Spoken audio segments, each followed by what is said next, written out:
Hello, welcome to my garden here in Denmark. It's the 21st of August and this garden is located in a USDA Zone 7 equivalent here in Denmark. The garden is now in full flower. Also, some of the early signs of autumn have started to appear. This is Rudbeckia, and I believe that it is Goldstorm. I got it from my mother and she got it from my grandmother, so I'm not entirely sure if it is Goldstorm, but my guess is that it is.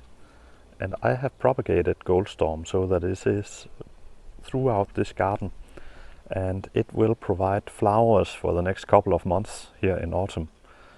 Yeah, or when autumn arrives, there's still a few weeks left of summer.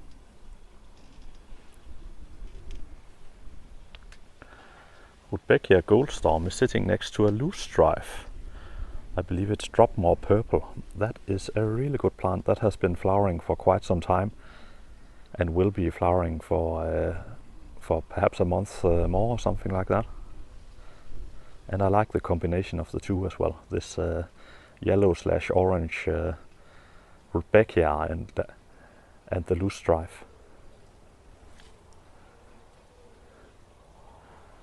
Hydrangea Pinky Winky has started turning pink. In my last video it was white. That was a month ago. Most of these pinaculata varieties actually turn a shade of pink.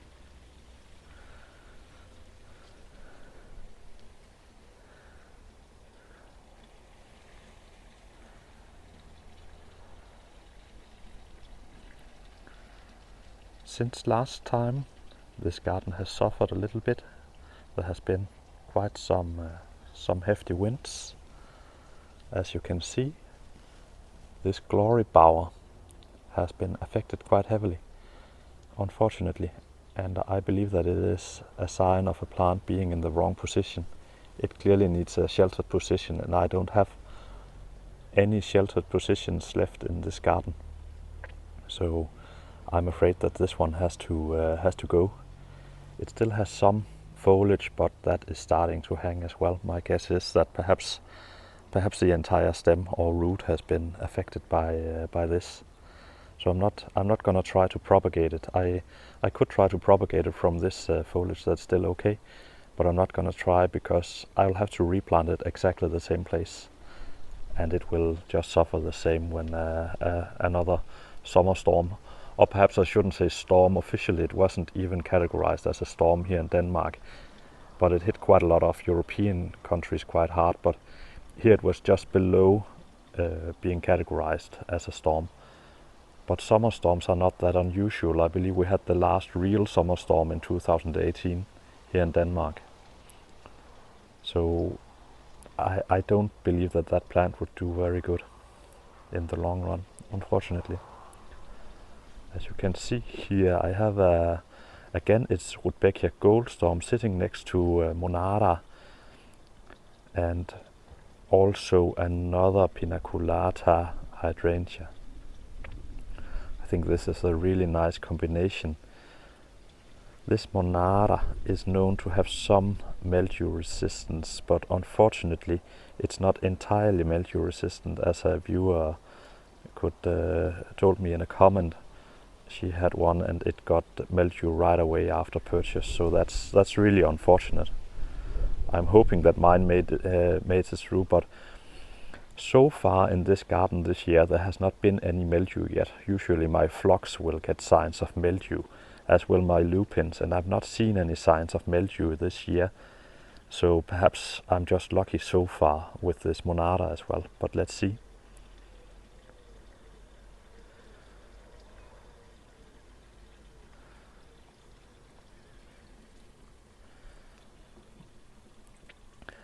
I'm actually quite surprised how well the thalictrums did. You can see this is a white thalictrum right there, and I have some pink ones throughout the garden. It's what this cotton candy effect floating in the air, right? That's the thalictrums. And when we got that hard wind, I believe that they would all snap but instead quite a few of them have toppled over, and I'm not gonna try to correct them because I'm afraid that it's gonna snap them. But many of them are still standing, and I'm actually surprised that so many of them are still standing considering the wind. Even though it wasn't officially a storm, it was still quite a strong wind.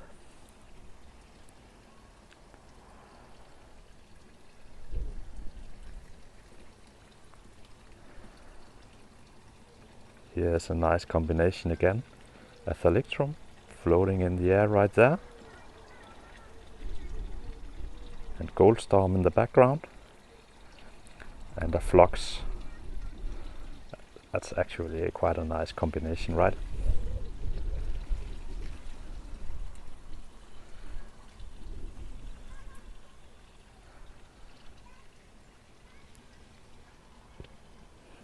Back to the other side of the path again.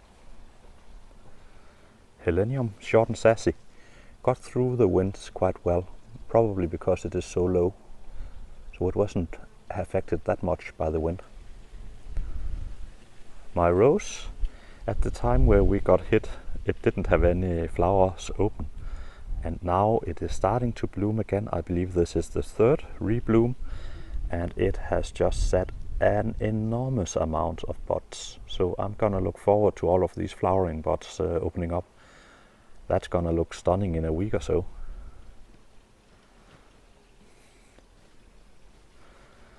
The newly planted or newly established agastaches are doing quite well. That's Black Adder, the same one that I have in quite a few places.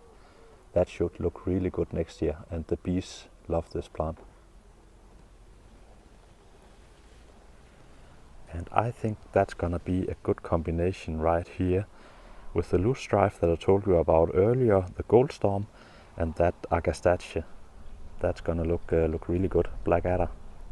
And of course the roseannes. I have geranium roseanne throughout this garden, as mentioned quite a few times earlier in earlier videos. But yeah, that is a really good plant if you ask me. As you can see over here, well, Helenium short and sassy did really well due to being so short, but Helenium Moorheim Beauty, yeah, all of the flower petals basically got blown off. And what I did was I went in and I cut all of these seed heads off. And I did that, well, that must be approximately 14 days ago that I did that. And as you can see, quite a lot of new flower buds are appearing.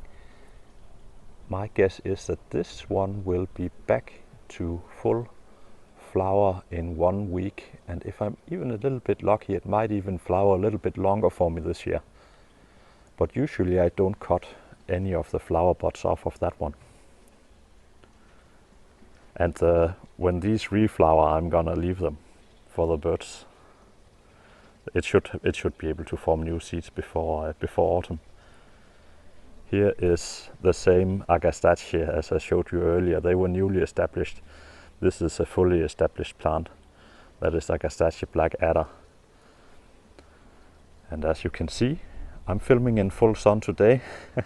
Well, it doesn't do anything good for the recording in the way of flower color, but it does mean that the bees are actually out. And that does provide another dimension for the video, right? But my camera isn't good enough to be recording in full sun really, but sometimes you just don't have a choice, right? It's a question about when are you able to record as well. Another early sign of autumn, this is Asta Munch starting to bloom. This is a really good performer. It is unusually high this year, and I think that it's due to all of that water that we got in July. We got an unusual amount of water in July, and it was unusually hot in May and June, so it's just been an unusual year, and usually it isn't that big. This one hasn't toppled that much. I have another one that has toppled a little bit. Usually this aster doesn't topple for me, so yeah, that's the downside of all that water.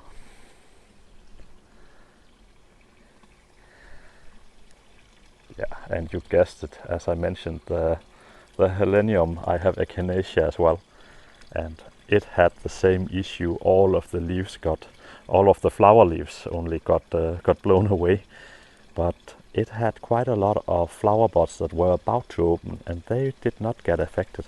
And it's 14 days ago, and as you can see, it is now starting to rebloom. And what I did here, all of the affected flower buds I cut off.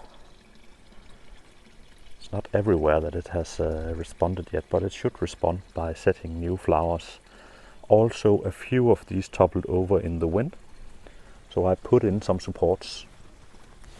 You can see I have these iron supports. Right here is one, and there are actually 3 in there now. I might be able to pull these out again, because I just needed to correct the plants, and then I hope that when they've been standing a little bit in the same position without being affected too much, they'll be able to stand on their own again. But let's see. Perhaps I'm just going to leave them in.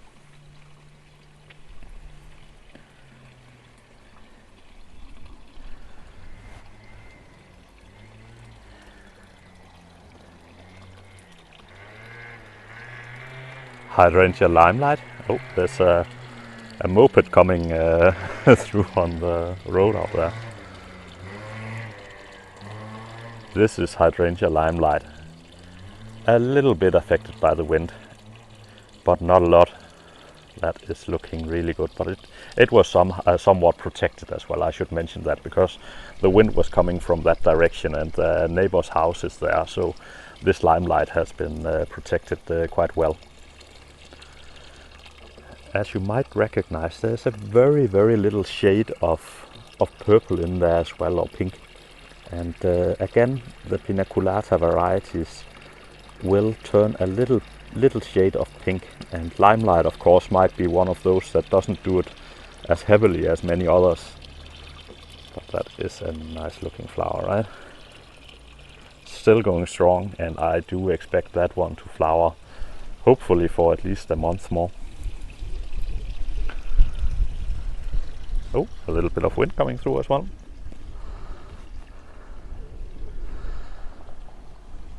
A funny looking plant over here. That is Sancusorba. I believe it's called pink brushes. And as you can see, it has these a bit funny flowers. That is like a brush. That might be why it's named like that.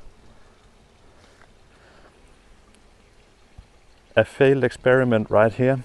I tried to establish some of these Rudbeckia Goldstorm in there, but unfortunately the Hydrangea Roseanne has taken over that space, and also that same Hydrangea Roseanne is actually a little bit too robust for this rose as well. I have a rose here. So I think what I'm gonna do is I think I'm gonna take out that, or rather move that Roseanne. Roseanne is quite easy to move. It does have deep roots though, but what you do is you cut it back almost entirely, like 5 centimeters left or something like that. So just cut it back quite a lot and then move it, and then water it really heavily, and then it will happily reshoot. At least that's my experience with it up until now. Of course, all advice given, I'm not a gardener, so do take that, or at least not by profession, so do take that with with a gram of salt maybe. But at least I've been able to do it for at least 10 and I haven't lost a single one. So I haven't experienced any issues by just moving it.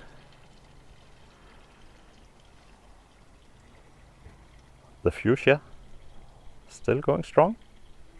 Not that many flowers on it right now, but the main thing for me is that that plant gets larger.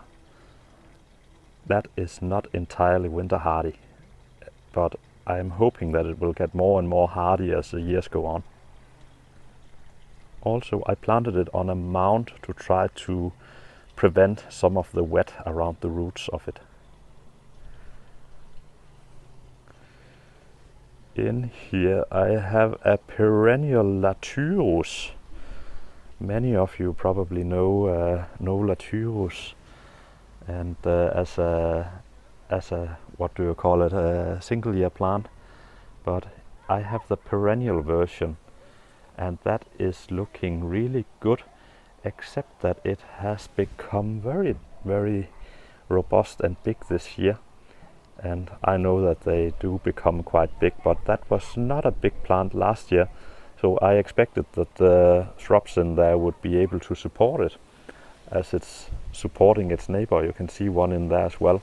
There are actually two of these plants in there, and the other one is still as small as the other one was last year, or at least sort of. And there are some children playing in the background now. But as you can see, this one has turned quite big, so I'm gonna put in a support for that one.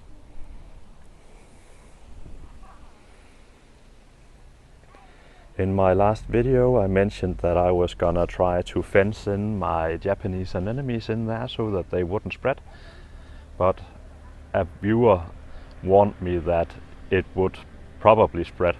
So what I've done is that I've moved them, and I moved them to, I have a walnut on the other side of my driveway, and that is well away from the garden and isolated, so it won't spread from there. So I moved them instead, and I'm gonna think of some other plant for that area.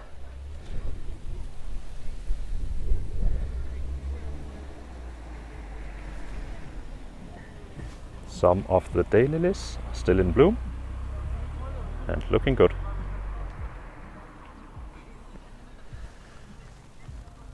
This was the daylily that I told you about last time, where we couldn't see any green in it, and perhaps the camera is able to pick it up this today.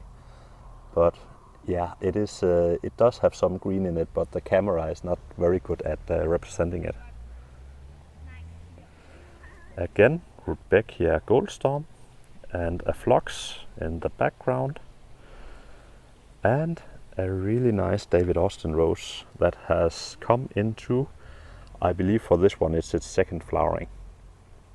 That was established last year in November from bare root and has been doing really well already.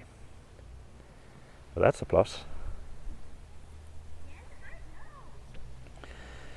In the background I've put in a, I don't know if you're able to see it, but I put in a butterfly bush, Davidii, and that will, of course, that does have the ability to seed, but it is not considered an invasive plant here where I live. So I don't care that it seeds, but be aware that if you live in a place where they are invasive, you can actually get sterile varieties. This one is not sterile, and the idea with this one is that I purchased it because it's one of those butterfly shrubs that will actually become quite big, or quite tall. They do vary quite a lot in size. So check that out on the label. Depending on where you want to plant it, you can get butterfly shrubs that are quite small, and this one, however, will get quite tall. At least if the label is correct, it should become 3 to 4 meters tall. So that's taller than the hedge. That's almost 1 meter above the hedge. I think that will look really good in there, right? If I stand a little bit back, if that butterfly shrub took up quite a lot of space in the air in there, that would look really good, I think. And they don't provide a heavy shade, so I'm hoping that that will work out. It is sitting next to this perennial in the background. I am not sure of the English name of that one, but I will put it in afterwards when I edit the video. Again, I think one of the things with this Rudbeckia Goldstorm is that it goes quite well with most of other plants, and I think it's because it has a hint of orange in it. It isn't that yellow. It isn't a screaming yellow, if you get what I mean. Perhaps it would be too yellow if it was high summer where it bloomed, but instead it's here where when autumn starts to approach that it's blooming, and the light level here in Denmark is a little bit different when autumn arrives. Remember, this might be a garden zone 7, but Denmark is actually warmed by the Gulf Stream, so we're actually sitting quite a lot more to the north than you might believe. We're as high up as, I believe, as Canada. So So you would believe usually that this would be a much colder area than it is.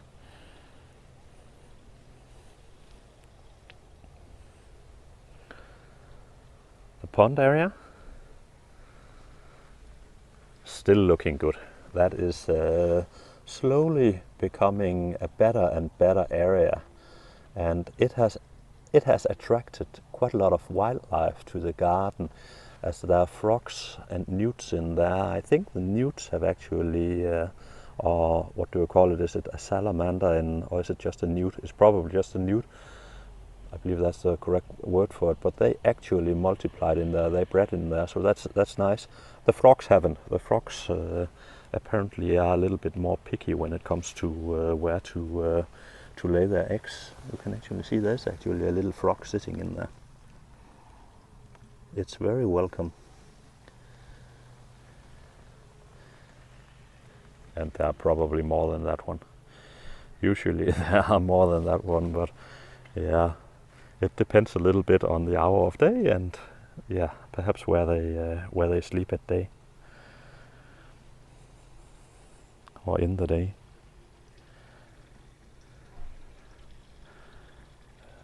Looking back, garden is looking nice. Once more, Aster Munch, but this one has toppled a little bit. You can see that it's toppled over, and I've never had Aster Munch really topple over before. But I believe it's the wet, but I cannot guarantee that. So let's see how it does next year.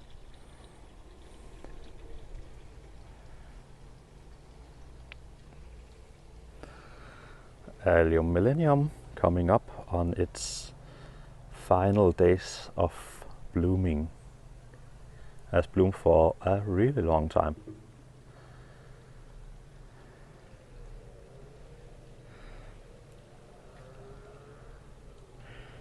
In here you might wonder what happened, and the answer is that I happened, because I planted out some alliums, and when I did that I moved that geranium Roseanne from side to side, and also some of the other geraniums in there, and while doing so I snapped them. So a couple of days after I was in there they withered, and I cut them back, and as you can see it is responding by shooting again, and it's already in flower. So that is a plant that's very willing to come back, but still there's quite a hole in there, right? That will fill up next year, no worries. Plus the alliums will then look good next year as well.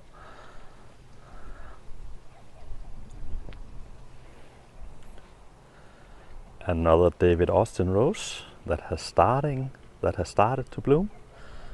Again, that must be, I think it's its third flush that's coming through.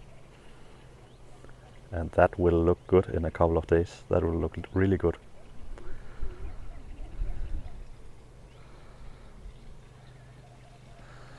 The other side, another plant that has gotten a little bit too tall this year is Oreganum Herrenhausen.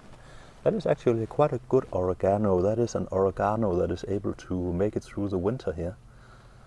It isn't for use in food though. It is an oregano, but all of these that are, special or bred for flowering, don't use those in your meal. But that is very, very popular among both bees and butterflies. And I really like it, but it has toppled a little bit over. I have it in multiple positions in the garden. I have it one place where it's toppled even more. But again, I believe that's the wet of July. I've had these plants for quite some time and I've never seen them topple over before.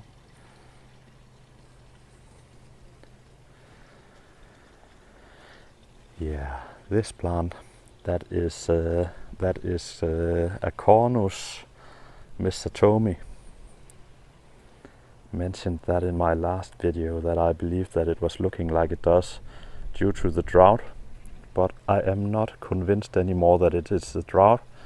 I cut back all of my my Nepitas Walker's Low. You can see those have actually responded quite well, but that did reveal quite some worrying information about this plant, because as you can see right there, the bark has peeled back and is actually peeling off in quite a lot of places, revealing some rather hefty, what looks like, almost looks like wounds.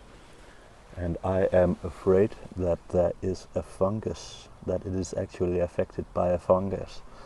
So what I'm gonna do, I don't believe that that plant is gonna recover. Instead, it has probably become a hazard to other plants in this garden. So what I'm gonna do is I'm gonna take it out. I'm gonna remove that one.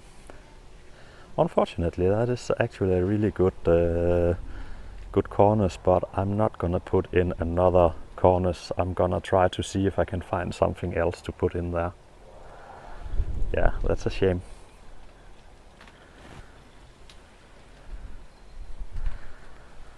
Also blooming really nicely throughout the garden actually is Verbena bonariensis. It's those flower heads that you can see hanging in the air here. They are not winter hardy, but some years they make it through winter, and then I have a lot of them, and they will also be a little bit taller if they make it through winter. But most years they will wither and die in winter. But their seedlings will make it through, so they drop their seeds, and I actually spread their seeds around, and they will rebloom, and they will, however, flower a little bit later and also be a little bit lower.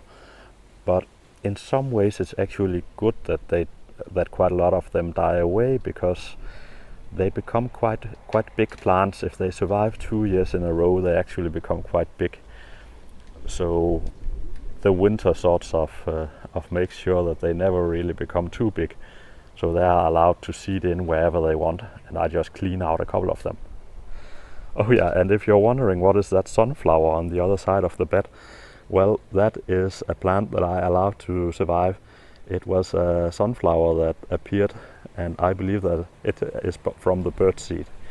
So I have no idea what sunflower that actually is, but not too tall though. Well, it would have actually been quite nice if that had been 1 meter taller, but anyhow, I have no idea what the variety is.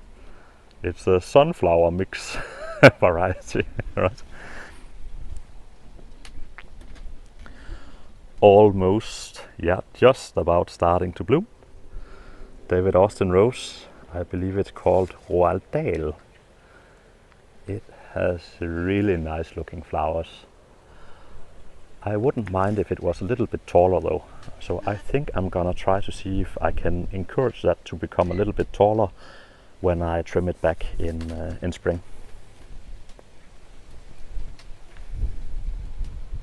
That's a job for next year, right? All in all though, I'm quite happy how the garden made it through the wind, except for that one plant that I lost. And also I am quite disappointed in that cornus, so that has to go, and that will have to go sooner rather than later. But all in all, it is looking quite good here. Oh yeah, and a completely different topic is of course my kitchen garden. That is still under construction, right next to this blueberry bed, where I'm trying to keep up with consuming all of these blueberries. Just look at that. That is 1 kilo of blueberries right there, and that is another kilo right there. I just cannot keep up with these plants. They are providing so many blueberries. This is an American blueberry. Our natural blueberries in Denmark don't become any taller than this. This is a Danish blueberry sitting right here. Oh, it actually has a blueberry on it. Oh, I'm gonna eat that one. They're quite tasty though, so quite good. But if you want a really good crop, plant the American varieties. They have, well, an abundance of blueberry. I have 8 plants planted in 2 rows here, perhaps a little bit too close together, but the plants clearly don't mind, and they have been providing me with more than I can eat for a couple of years now.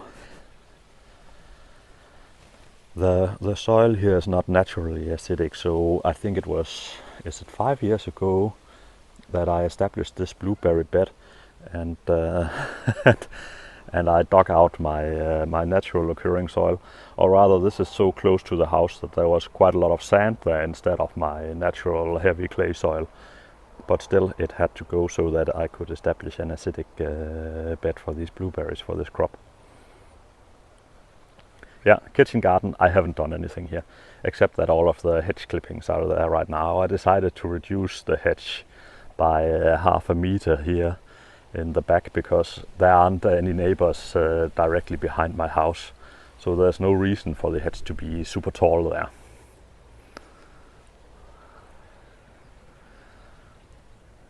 Thank you for watching, and do like and subscribe if you want to. Yeah, bye bye.